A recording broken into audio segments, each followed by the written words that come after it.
नमस्कार दोस्तों, स्वागत है आप सभी का आपके अपने YouTube channel RPN1 study point पर। दोस्तों, आज अपन पीटीटी के सबसे महत्वपूर्ण टॉपिक के बारे में बात करने वाले हैं, जिसके हर बार कम से कम 4 से 5 प्रश्न परीक्षा में पूछे जाते हैं। अर्थात ये टॉपिक आपके 12 से 15 नंबर तक के बीच में ये पूछा जा सकता है। तो दोस्तों, शुरू करते हैं आज का इम्पोर्टेंट टॉपिक जो है समाज। जल्दी से अपने दोस्तों के साथ शेयर कर दीजिए, जिससे उनको भी इस वीडियो का फ़ायदा हो सके। इस एक ही वीडियो में अपन पिछले 10 सालों में जितने भी महत्वपूर्ण समाज से प्रश्न पूछे गए हैं, उन प्रश्नों का संग्रह इस आपको वीडियो में मिल जाएगा। अर्थात इस वीडियो के बाद में आपको समाज टॉपिक देखने की ज़रूरत नहीं पड़ेगी। तो शुरू करते हैं समाज टॉपिक के बारे में। समास का शाब्दिक अर्थ होता है दो या दो से अधिक शब्दों से मिलकर बने शब्द को क्या कहते हैं? समास कहते हैं। तो ये परिभाषा आपको पता होनी चाहिए कि समास होता क्या है। तो दो या दो से अधिक शब्दों से जो शब्द मिलकर बनता है उसको क्या कहते हैं? समास कहते हैं। तो अब बच्चों में कई बार कन्फ्यूजन ये होता है कि संधि और समास दोनों में क्या योग होता है। दो शब्द मिलकर समास बनाते हैं, दो शब्द मिलकर संधि बनाते हैं, लेकिन संधि में एक छोटा सा अंतर होता है। वो क्या है? तो आप नीचे पढ़ पा रहे होंगे, समास में दो शब्दों का योग होता है और जबकि संधि में दो वर्णों का योग होता है। आपने संधि पढ़ी होगी, नहीं पढ़ी है तो आप कमेंट करके ज़रूर बताइएगा, जिससे आपको संधि की वीडियो भी इसी वन शॉट वीडियो की तरह आपको मिल पाएगी। एक वीडियो में आपका संधि टॉपिक भी पूरा करा दिया जाएगा। समास के कुल कितने भेद होते हैं? 6 भेद होते हैं, ये आपको पता होना चाहिए। इन 6 भेदों में मतलब जो है, इनसे ही प्रश्न पूछे जाते हैं कि आपको एक शब्द दे दिया जाएगा और पूछा जाएगा कि इस शब्द में कौन सा समास है या फिर इस शब्द का कौन सा समास विग्रह है, वो आपको बताना है। तो कुल 6 भेद कौन कौन से हैं, पहले इनके बारे में चर्चा कर लेते हैं। पहला भेद है अव्ययी भाव समास, दूसरा है तत्पुरुष समास, तीसरा है द्विगु समास, चौथा है द्वंद्व समास, पांचवा है कर्मधारय समास और छठा है आपका बहुब्रीहि समास। इन 6 की 6 जो भेद हैं उनको आपको इसी वीडियो में आपको रटा दिया जाएगा। एकदम आपको देखते ही पता चल जाएगा इस शब्द में कौन सा समास है। तो चलिए शुरू करते हैं। पहला जो समास है अव्ययी भाव समास। अव्ययी भाव समास क्या होता है, इसके बारे में अपन बात करते हैं। तो पहले आप पढ़ पा रहे होंगे, अव्ययी भाव समास में प्राय पहला पद प्रधान होता है। अब आपको अभी अपन ने परिभाषा में देखा कि दो शब्दों से मिलकर क्या बनता है? समास बनता है। तो यदि उसमें पहला पद प्रधान है, पहला पद जो है वो प्रधान है, तो उसमें कौन सा समास होगा? अव्ययी भाव समास होगा। आप चिंता मत करिए, अगर आपको ये पता नहीं चलता है कि पहला पद प्रधान कैसे होता है, दूसरा पद प्रधान कैसे होता है, तो उसकी भी ट्रिक इस वीडियो में अपन डिस्कस करने वाले हैं। तो आपको इस वीडियो को बीच में स्किप नहीं करना है, पूरा वीडियो देखना है। तो चलिए चलते हैं आगे अपन बात करते हैं अव्ययी भाव समास में। तो ध्यान रखिएगा, पहला पद या दूसरा पद या पूरा पद क्या हो सकता है? अवयव हो सकता है। अब अव्ययी भाव समास है तो इसमें क्या हो सकता है? अवयव हो सकता है। अब अवयव क्या होते हैं उसके बारे में आपको पता होना चाहिए। तो ये जो टॉपिक अपन पढ़ रहे हैं, इसको अपन थोड़े अच्छे लेवल में पढ़ रहे हैं, जिससे पेपर हार्ड भी आया तो आपको प्रॉब्लम नहीं आएगी, आप उस प्रश्न का उत्तर एकदम सही तरीके से कर पाएंगे। तो अवयव क्या होते हैं उसकी परिभाषा भी आपके लिए लिखी गई है। वे शब्द जो लिंग, वचन, कारक, काल के अनुसार नहीं बदलते हैं उसे क्या कहते हैं? अवयव कहते हैं। अवयव वे शब्द होते हैं जिसका लिंग, वचन, कारक अगर आपने बदल दिया, जैसे लड़के के लिए जो शब्द यूज में हो रहा है वही शब्द लड़की के लिए यूज में होगा। एक वचन शब्द के लिए जो अवयव यूज हो रहा है वही बहुवचन के लिए यूज होगा, तो उसको क्या कहेंगे? अपन अवयव कहेंगे। अब अपन इसके उदाहरण देखते हैं। उदाहरण में आपसे यही पूछा जाएगा, जैसे आपको एक शब्द दे दिया जाएगा यथाशक्ति, इसका समास विग्रह करिए। तो यथाशक्ति का जो समास विग्रह है आप पढ़ पा रहे होंगे, शक्ति के अनुसार। यथा मतलब अनुसार, शक्ति के अनुसार। यथाशीघ्र, जितना शीघ्र हो। यथाक्रम, क्रम के अनुसार। यथा विधि, आप इन सभी को स्क्रीनशॉट ले लीजिए, लिख लीजिए। लेकिन इससे भी इम्पोर्टेंट प्रश्न यह आएगा, जैसे आपको ये दे दिया यथाअवसर, तो आपको पता है कि इसका जो समास विग्रह है वो क्या होगा? अवसर के अनुसार। लेकिन आपसे यह पूछा जाएगा कि यथा अवसर शब्द में कौन सा समास है, तो आपको लिखना है अव्ययी भाव समास है। इसकी पहचान कैसे होगी? तो वो अपन इस वीडियो के लास्ट में एक ट्रिक बताएंगे, जिससे आपको पता चल जाएगा कि कौन से शब्द में कौन सा समास है।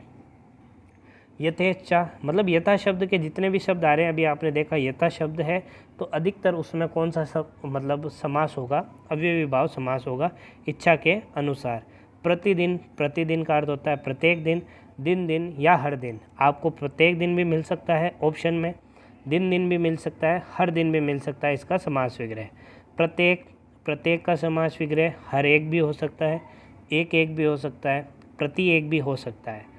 अब देखिए प्रत्यक्ष, प्रत्यक्ष का जो समास विग्रह है ये बहुत ही इम्पोर्टेंट है। ये आपका आज से 2 साल पहले पीटीटी की परीक्षा में पूछा गया था और बहुत ही इम्पोर्टेंट है, क्योंकि इसका जो समास विग्रह है वो थोड़ा सा डिफरेंट है अक्षी के आगे, तो इसलिए आपको ये इम्पोर्टेंट रखना है और याद रखना है। घर घर, अब देखिए घर घर है, दोनों जुड़े हुए नहीं हैं, लेकिन फिर भी इसमें क्या हो रहा है, समास हो रहा है, दोनों शब्द सेम है। तो देखिए प्रत्येक घर, हर घर, किसी भी घर का न छोड़कर, मतलब सभी घरों को अपन मान लें तो उस समास में क्या होगा, घर घर उस शब्द को अपन कहा जाएगा। हाथों हाथ, एक हाथ से दूसरे हाथ तक, हाथ ही हाथ में, ये इसका क्या होगा, समास विग्रह होगा। अगला अपना प्रश्न है रातों रात। रातों रात का जो समास विग्रह होगा दोस्तों वो होगा रात ही रात में, और जो बीचों बीच है उसका जो समास विग्रह होगा वो क्या होगा, ठीक बीच में। अब ये तो था आपका अवयवी भाव समास। अवयवी भाव समास के अलावा अपने पास जितने भी समास है उन सभी की परिभाषाएं मैं आपको ट्रिक से याद करवा दूंगा, उन सभी शब्दों को मैं आपको ट्रिक से याद करवा दूंगा। उसके अलावा आपको कोई सा भी शब्द मिलता है, जैसे अभी अपन ने देखा यथा शब्द जहाँ भी जुड़ रहा है वहाँ आप करके आ जाना अवयवी भाव समास, तो आपका वो ऑप्शन सही हो जाएगा।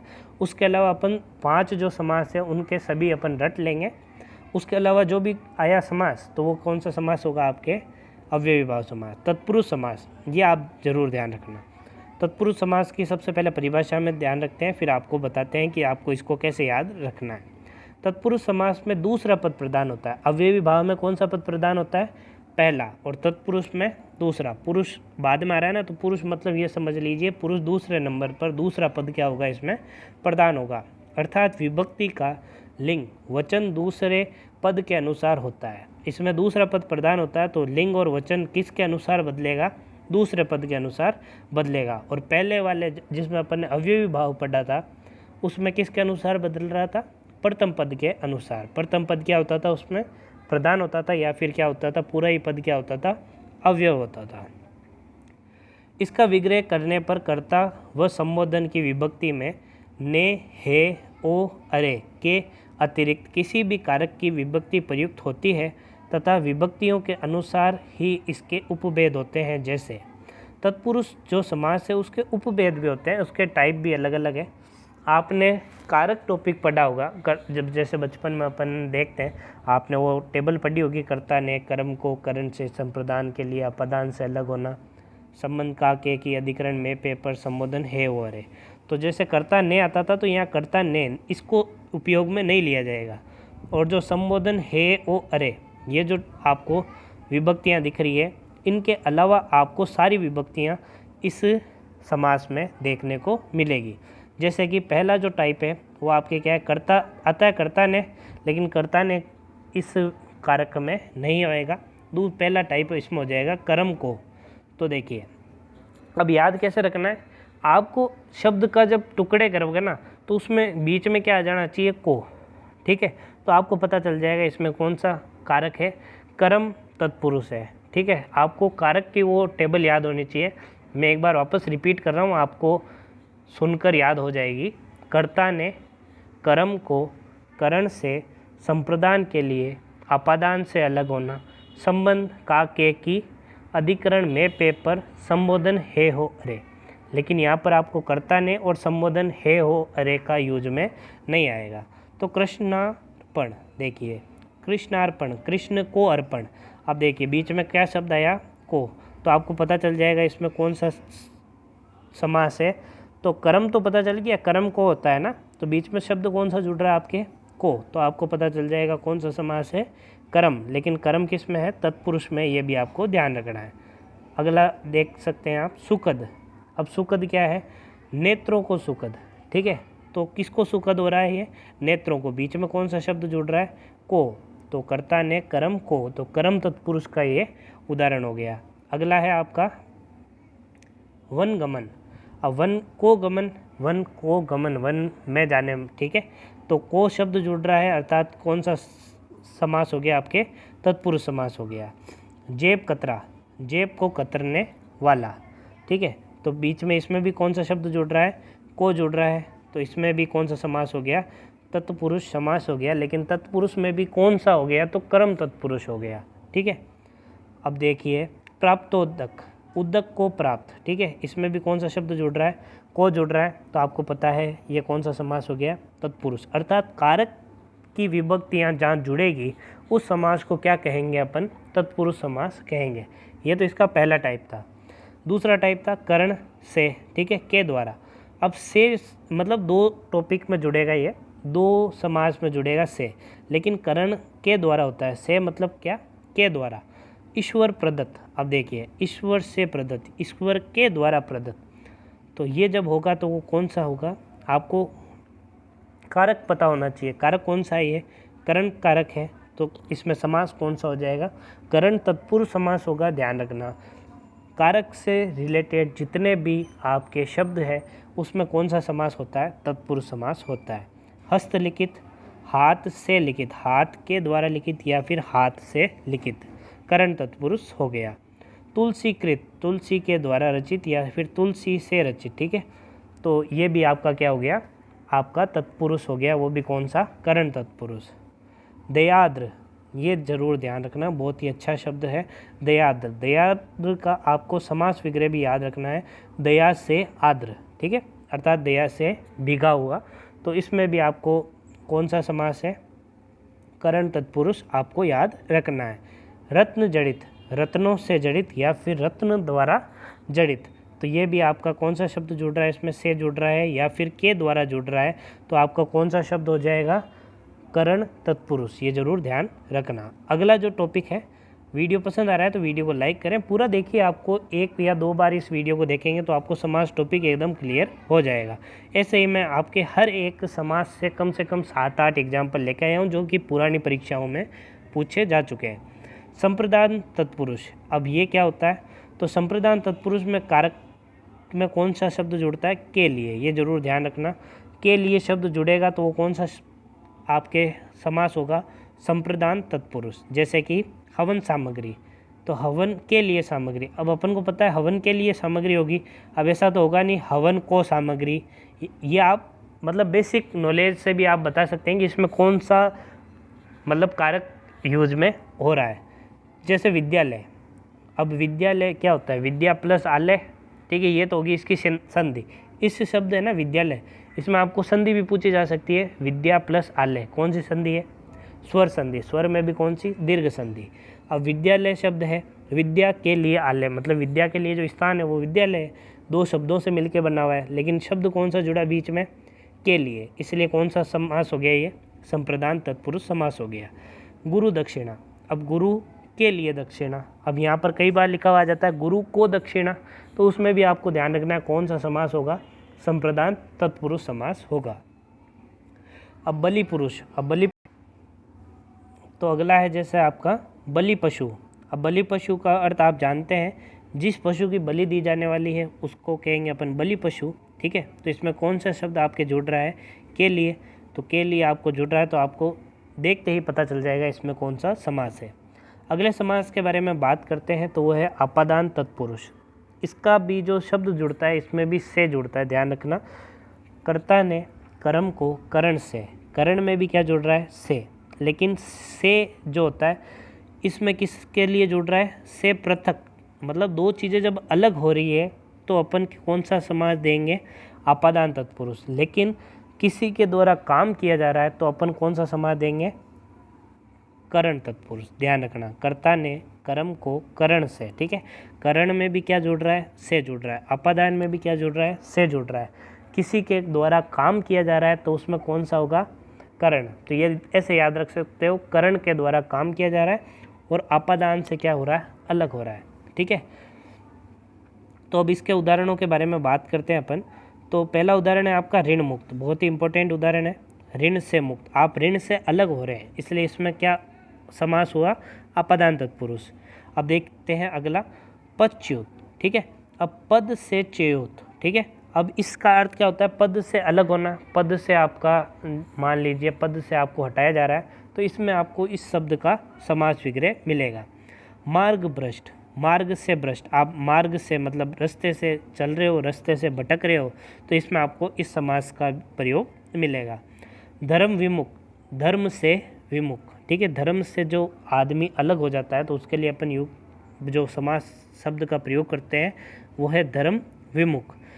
एक अगला उदाहरण है आपका देश निकाला। अब देश से अलग हो रहा है, देश से निकाला जा रहा है उसको, तो इसलिए इसमें करण नहीं होगा। कौन सा होगा, आपादान तत्पुरुष कारक समास होगा। अगला आपका जो समास का टाइप है वो है आपका संबंध तत्पुरुष। ये अभी अपन तत्पुरुष के ही भेद पढ़ रहे हैं।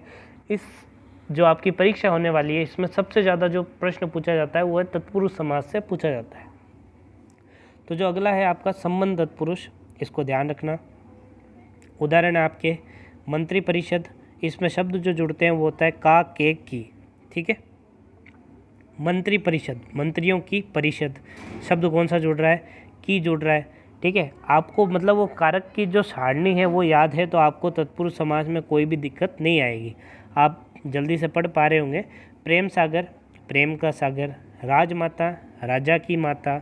अमचूर, आम का चूर्ण। रामचरित, राम का चरित, ठीक है। शब्द कौन से जुड़ रहे हैं, इसमें की जुड़ रहा है, इसमें का जुड़ रहा है, इसमें की जुड़ रहा है, इसमें का जुड़ रहा है, का जुड़ रहा है। तो का, के, की ऐसे शब्द जब जुड़ते हैं तो कौन सा समास होता है, संबंध तत्पुरुष समास होता है। अगला है आपका अधिकरण तत्पुरुष। शब्द कौन से जुड़ते हैं, में, पे, पर, ठीक है। अधिकरण में कौन से शब्द जुड़ते हैं आपके, में, पे, पर। तो देख सकते हैं आप उदाहरण, वनवास, वन में वास। जीव दया, जीवों पर दया। ध्यान मग्न, ध्यान में मग्न। गुड़ सवार, घोड़े पर सवार। घृतानन, घी में पका अन्न। कवि पुंगव, कवियों में श्रेष्ठ। ये आपको सबसे इम्पोर्टेंट है, ये आप ध्यान रखना, क्योंकि इसका क्या है, कुछ ऐसे शब्द होते हैं जिनका समास जो दिखता है ना वैसा विग्रह नहीं होता उसका। जैसे ये कवि पुंगव है तो इसमें क्या होगा, इसका कवियों में श्रेष्ठ। तो ये आपको ध्यान रखना है। शब्द कौन से जुड़ रहे हैं, में, पर, में, पे, पर शब्द जुड़ते हैं तो कौन सा होगा, आपका अधिकरण तत्पुरुष होगा, ये जरूर ध्यान रखना।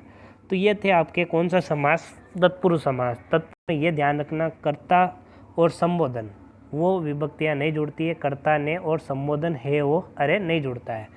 बाकी कौन कौन सी, कर्ता ने कर्म को करण से, संप्रदान के लिए अपादान से अलग होना, संबंध का, के, की, अधिकरण में, पे, पर, ये आपके सारे तत्पुरुष के उदाहरण हो गए। अब द्वंद्व है, द्वंद्व को कैसे याद रखना है, अब देख पा रहे हैं आप इसकी जो नाम भी लिखा हुआ है ना, तो द्व और बीच में लगा हुआ है न, ठीक है। तो ऐसे आपको याद रखना है कि दो शब्द होंगे, दोनों के बीच में एक न मतलब और या फिर क्या जुड़ेगा, या शब्दों का प्रयोग होगा, तो वो कौन सा आपका समास होगा, द्वंद्व समास होगा। ध्यान रखना, दोनों ही पद प्रधान होते हैं। तत्पुरुष दूसरा पद प्रधान, अव्ययी भाव पहला पद प्रधान, द्वंद्व में दोनों पद प्रधान। इनका विग्रह करने पर और या फिर या शब्दों का प्रयोग होता है। सबसे सरल समास में आपका द्वंद्व समास आता है, देख सकते हैं आप, मतलब बीच में आपको एक माइनस का चिन्ह, ठीक है, एक चिन्ह मिलेगा, आपको उसको हटाना है और या फिर वह लगाना है, एकदम आपको देखते ही पता चल जाएगा। जैसे माता पिता, माता और पिता, दाल रोटी, दाल और रोटी, पाप पुण्य, पाप या पुण्य। अब देखिए या का अर्थ क्या होता है, दोनों में से एक, ठीक है। या और में कन्फ्यूजन रहता है, या का मतलब है या तो पाप या फिर पुण्य, और का मतलब है पाप भी किए हैं और पुण्य भी किए हैं, ठीक है। तो अन्न जल, अन्न और जल, जलवायु, जल और वायु। फल फूल, फल और फूल। भला बुरा, भला या फिर बुरा। रुपया पैसा, रुपया और पैसा। मतलब ये आपका जो समास है ये आप देखते ही बता सकते हैं, द्वंद्व, ठीक है। इसमें आपको बीच में आधा न दिख रहा है ना, तो आधा न देखते आप पहचान देना, दोनों तरफ सेम शब्द है और आधा बीच में न है, तो या फिर या जुड़ेगा या फिर क्या जुड़ेगा, और जुड़ेगा, ठीक है। और न को कैसे याद रखना है, जैसे इसमें आधा न आ रहा है वैसे आपको ये न की तरह ये आपको ये चिन्ह देखने को मिल जाएगा। तो अब अगले अपन ये आप इसका स्क्रीनशॉट ले लेना और पढ़ लेना, क्योंकि सरल है ये। यथा, यपश, ठीक है, यश और अपयश। शीता तप, शीत और तप। शस्त्रास्त्र, शस्त्र और अस्त्र। कृष्ण अर्जुन, कृष्ण और अर्जुन, ठीक है। बीच में क्या जुड़ रहा है, या तो और जुड़ रहा है या फिर क्या जुड़ रहा है, या जुड़ रहा है। अब देखिए एक और एकदम सरल सा समास आया है, देखते ही पता चल जाएगा, द्विगु समास। इसको अपन इस तरीके से लिखते हैं, द्विगु समास, ठीक है। अब जो ये द्वि है, द्वि का अर्थ क्या होता है, दो, दो क्या होती है, गिनती होती है। जो द्विगु में पहला शब्द क्या आ रहा है, गिनती आ रही है ना, काउंटिंग आ रही है। तो इस समास में जो भी पहला शब्द होगा वो क्या होगा, काउंटिंग अर्थात गिनती से रिलेटेड होगा। तो ऐसे आपको इसको याद रखना है। द्विगु समास में प्राय पूर्व पद क्या होता है, संख्यावाचक होता है। संख्यावाचक मतलब गिनती होती है, ठीक है।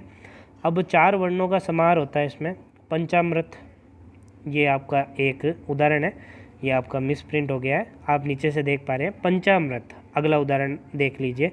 पहला शब्द क्या है, पंच। पंच मतलब क्या होता है, 5, 5 अमृतों का समाहार, ठीक है। तो गिनती आ रही है 5, तो कौन सा हो गया, द्विगु समास हो गया। पंचपात्र, पहला शब्द क्या है, पंच गिनती है। पंचवटी, पहला शब्द क्या है, गिनती है। षष्ठभुज, पहला शब्द क्या है, गिनती है। सप्ताह, सप्ताह मतलब 7, सप्त मतलब 7 होता है, पहला शब्द क्या है, गिनती है। तो इन सभी शब्दों में जो समास होगा वो कौन सा होगा दोस्तों, आपका द्विगु समास होगा। ऐसे ही उदाहरण आप देख पा रहे हैं, सतसई, ठीक है, 700 का समाहार। सप्तशती, सप्त शतकों का समाहार। सप्तऋषि, 7 ऋषियों का समूह, मतलब ग्रुप होता है इसमें। और पहला शब्द क्या होता है, आपका नंबर होता है, संख्यावाचक होता है। तो ये आपका कौन सा समास होगा, द्विगु समास होगा। अष्ट सिद्धि, 8 सिद्धियों का समाहार। नवरत्न, 9 रत्नों का समूह। नवरात्रा, 9 रात्रियों का समाहार। दशक, 10 का समाहार। 10 का जो समाहार होता है उसको क्या कहते हैं अपन, दशक कहते हैं। और शतक किसको कहते हैं, जिसमें 100 का समाहार हो, ठीक है। शताब्दी, शताब्दी में शत अब्दों यथार्थ 100 वर्षों का समाहार जो होता है उसको क्या कहते हैं, शताब्दी कहते हैं। तो आपको देखिए अपन ने क्या क्या पढ़े, तत्पुरुष समास पढ़ा। तत्पुरुष में आपको क्या दिखेगा, कारक दिखेगा। कारक की टेबल आपको याद हो जानी चाहिए, मैं 2-3 बार रिपीट कर चुका हूँ, आप उसको जरूर याद कर लेना। तत्पुरुष के लिए आपको क्या याद होना चाहिए, कारक होने चाहिए। कारक के भेद यदि याद है तो आपको तत्पुरुष के सभी भेद याद हो जाएंगे। अगला पढ़ा अपन ने अवयवी भाव समास। अवयवी भाव समास में मैंने बताया बाकी 5 अपन याद कर लेंगे, जो पीछे बचेगा वो कौन सा, अवयवी भाव। उसके अलावा भी अपन ने पढ़ा कि अवयवी भाव में पहला पद क्या होता है, प्रधान होता है। उदाहरणों में यदि आपको यथा से शब्द चालू होता दिख रहा है तो आपका कौन सा समास होगा, अवयवी भाव समास होगा। उसके बाद में अपन ने पढ़ा द्वंद्व। द्वंद्व में आपने देखा कि जब 2 शब्दों के बीच में और या फिर व जुड़ रहा है तो वो कौन सा होगा, द्वंद्व, क्योंकि दो के बीच में न आ रहा है। तो वैसे ही आपको याद रखना और या फिर व इसमें जुड़ेगा। द्विगु, पहला शब्द क्या है, गिनती है। तो इसमें भी सभी जो समास के पद होंगे उनमें भी क्या होगी, पहला शब्द क्या होगा, गिनती होगी। चाहे त्रिभुज हो गया, त्रिभुज में भी पहला शब्द क्या है, त्रि। और फिर अपन बात करें चतुर्भुज, चतुर्भुज में भी पहला शब्द क्या है, चतुर, अर्थात क्या है वो संख्यावाचक चिन्ह है, अर्थात कौन सा समास होगा, द्विगु समास। अगला अपन बात करें बहुब्रीहि समास। सबसे इम्पोर्टेंट समास है बहुब्रीहि समास, क्योंकि इसमें ये आपको ध्यान रखना है कि समास विग्रह तो करेंगे लेकिन समास विग्रह तो इसका अलग होगा, लेकिन उसका अर्थ कुछ और निकलेगा। जैसे कि अपन इसके उदाहरणों से समझने की कोशिश करते हैं। बहुब्रीहि समास में कोई भी पद प्रदान नहीं होता है, जो लिखा हुआ है ना उनमें कोई भी पद प्रदान नहीं होता। 2 पद होते हैं, देखो अवयवी भाव में पहला पद प्रदान, तत्पुरुष में दूसरा और द्वंद्व में दोनों। द्विगु में पहला पद संख्यावाचक और बहुब्रीहि में कोई भी पद प्रदान नहीं होता है। इसमें प्रयुक्त पद में सामान्य अर्थ की अपेक्षा अन्य अर्थ की क्या होती है, प्रधानता रहती है, ठीक है। अब अपन बात करते हैं कि इसका विग्रह करने वाला है, जो, जिसका, जिसके आदि शब्द आपको इसमें देखने को मिलेंगे। जैसे आपने तत्पुरुष में कारक विभक्तियां देखी, वैसे ही आपको इसमें क्या मिलेगा, वाला, है, जो, जिसका, जिसकी। अपन उदाहरणों से समझते हैं, जल्दी आपको समझ में आ जाएगा। जैसे गजानन, गज है आनंद, गज का आनंद है जिसका, वह, अर्थात, ठीक है। तो गजानन आपको शब्द देखने को मिलेगा, आपको उसका समास विग्रह करना है तो ये है उसका समास विग्रह, ठीक है। गज का आनंद है जिसका, ठीक है। लेकिन समास विग्रह तो क्या है, गजानन, लेकिन वो कह किसके लिए रहा है, गणेश जी के लिए कह रहा है, इसलिए इसमें तीसरा पद प्रधान है। गज ना है ना ही आनन है, उसमें प्रधान शब्द कौन सा है, गणेश, इसलिए इसमें कौन सा समास हुआ, बहुब्रीहि समास। अर्थात जिन दो शब्दों से मिलकर कोई शब्द बना, गज अलग शब्द है, आनन अलग शब्द है। आनन मतलब आपके गर्दन से ऊपर वाला जो हिस्सा होता है उसको क्या कहते हैं, आनन कहते हैं। आप सभी जानते हैं जो गणेश जी है उनके जो गर्दन से ऊपर वाला हिस्सा है वो एक किसका है, हाथी का है। हाथी को अपन हिंदी में क्या कहते हैं, गज कहते हैं। इसलिए इसमें जो समास है वो कौन सा हो गया, बहुब्रीहि समास हो गया। त्रिनेत्र, तीन है नेत्र जिसके, अब देखिए यहाँ शब्द क्या जुड़ा, जिसका, यहाँ क्या जुड़ा, जिसके, अगले में क्या जुड़ा, जिसकी, अगले में क्या जुड़ा, जिसके। ऐसे शब्द जुड़ते हैं तो कौन सा समास होता है, बहुब्रीहि समास होता है, लेकिन शब्द अलग ही निकलेगा। देखो तीन नेत्र, तीन है नेत्र जिसके, वह कौन है, शिव जी। आप सभी जानते हैं भगवान शिव के कितने नेत्र हैं, तीन आँखें हैं। चतुर्भुज, अब चतुर्भुज में दो तरीके से आपको समास हो सकते हैं, लेकिन अब ये क्या है, चतुर्भुज आपका अगर गणित के लिए आपका शब्द यूज में हो रहा है तो इसमें चतुर्भुज में कौन सा समास होगा, अपन पढ़ चुके हैं, चार मतलब अर्थात गिनती से शुरू हो रहा है तो इसमें आपको कौन सा समास देखने को मिलेगा, द्विगु समास। लेकिन चतुर्भुज दिया हुआ है और ऑप्शन में आपका बहुब्रीहि समास दिया हुआ है उत्तर, तो वो उत्तर कौन सा होगा, बहुब्रीहि समास उत्तर होगा, क्योंकि चार भुजाएं हैं जिसकी, उसका अर्थ क्या निकलता है, भगवान विष्णु से, उनको भी क्या कहा जाता है, चतुर्भुज कहा जाता है। ये आपका इम्पोर्टेंट है, याद रखना है चतुर्भुज। यदि आपको ऑप्शन में द्विगु समास दिया हुआ है तो द्विगु ऑप्शन में देना है। अगर द्विगु और बहुब्रीहि दोनों दिए हुए हैं तो आपको बहुब्रीहि पर क्या करना है, टिक करना है, क्योंकि चतुर्भुज जो शब्द है उसमें कौन सा समास होता है, बहुब्रीहि समास होता है। उसका अर्थ क्या निकलता है, भगवान विष्णु। षडानन, षष्ठ मतलब छः आनन है जिसके, उसका अर्थ होता है कार्तिकेय, अर्थात कार्तिकेय के लिए आप कौन सा शब्द यूज करते हैं, षडानन। दशानन, 10 आनन है जिसके, 10 सर है जिसके, उनको क्या कहते हैं अपन, रावण, अर्थात इसमें भी तीसरा पद प्रधान है इसलिए इसको भी क्या कहेंगे, बहुब्रीहि समास कहेंगे। घनश्याम, घन जैसा श्याम है वह किसके लिए, कृष्ण शब्द के लिए यूज में हो रहा है तो इसमें भी क्या समास होगा, बहुब्रीहि समास होगा। और पीताम्बर में पित अंबर है जिसके, और वह भी कौन है, विष्णु, तो इसमें भी कौन सा समास होगा, आपके बहुब्रीहि समास होगा। अंतिम समास के बारे में अपन बात करने वाले हैं, वो है कर्मधारय समास। ठीक है, अब कर्मधारय समास क्या होता है उसके बारे में बात करते हैं। कर्मधारय समास में एक पद विशेषण होता है। अब विशेषण क्या होता है वो आपको पता होना चाहिए, आप हिंदी पढ़ रहे हैं तो संज्ञा क्या होती है पहले मैं ये बताता हूँ।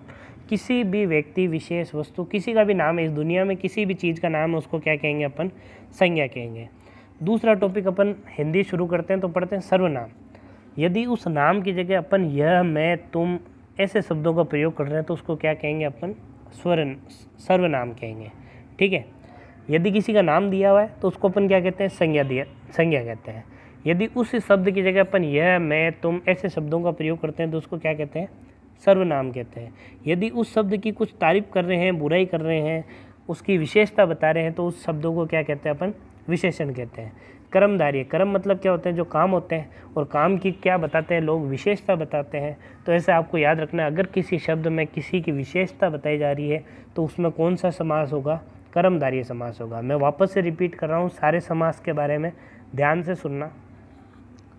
तत्पुरुष समास, तत्पुरुष समास में कारक विभक्ति आपको देखने को मिलेगी। आपको समास विग्रह करने पर आपको अपना आप पता चल जाएगा कि इसमें का जुड़ रहा है, के लिए जुड़ रहा है, से अलग हो रहा है, में पेपर हो रहा है, तो उसमें आपको कौन सा समास जोड़ना है, तत्पुरुष समास जोड़ना है। ठीक है, अगला समास अपन ने पढ़ा द्वंद्व समास।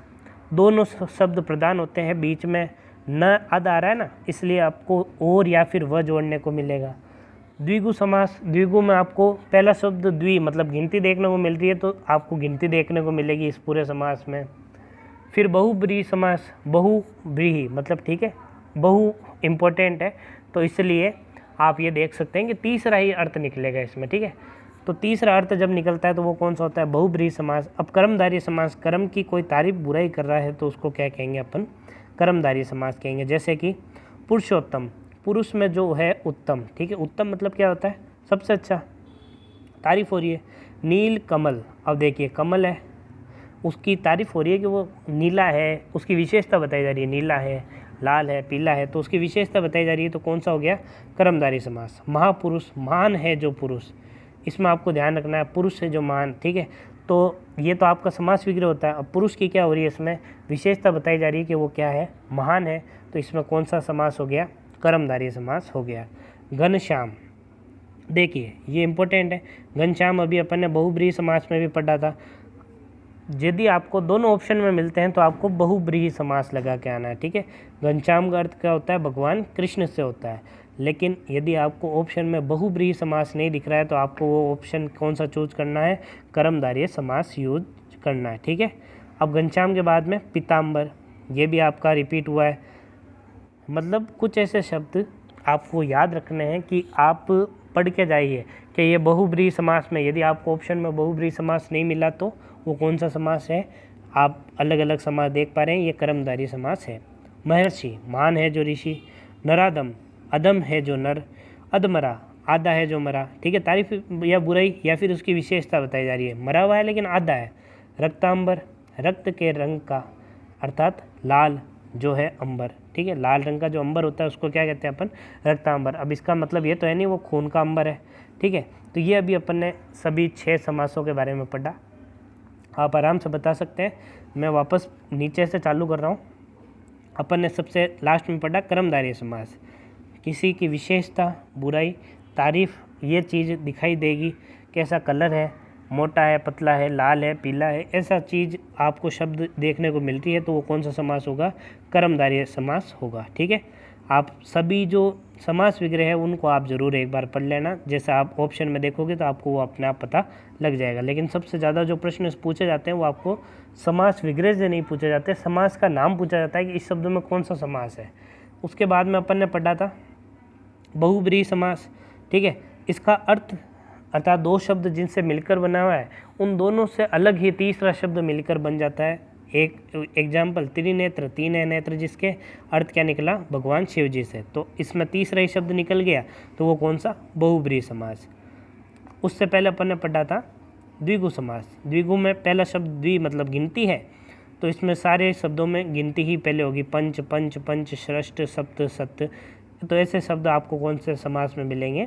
द्विगु समास में मिलेंगे। उससे पहले अपन ने पढ़ा था अपन ने द्वंद्व समास।